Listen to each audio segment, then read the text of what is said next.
Have there been moments where you've thought about giving up, where you're like, I'm not going to be able to lead a show one day?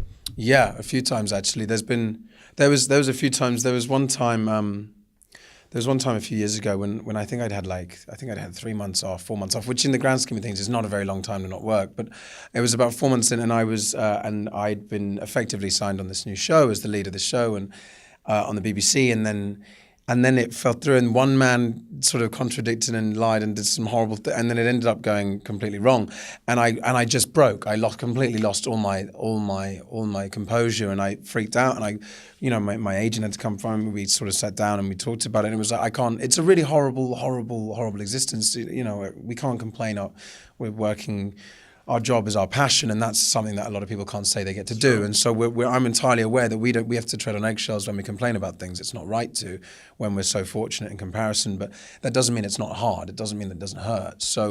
So that was really rough. And then I have a place that I go to if I ever bum out about work that reminds me that... The bar? Yeah, the bottom of a bar. bottle. Yeah, exactly. No, it's actually, it happened randomly once. I went to Liverpool Street Station, and Liverpool Street Station's like a really, really busy, it's like Grand Union here. I mean, it's just crazy amount of people.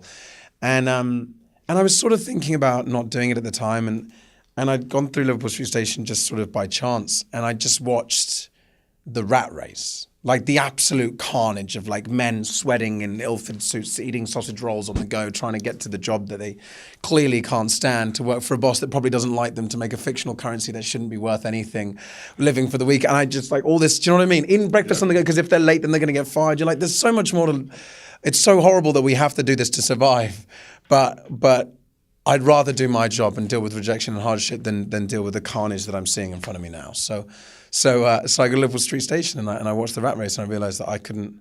I'm hyperactive anyway. You don't want to coop me up in an office. You don't want to put me in a booth.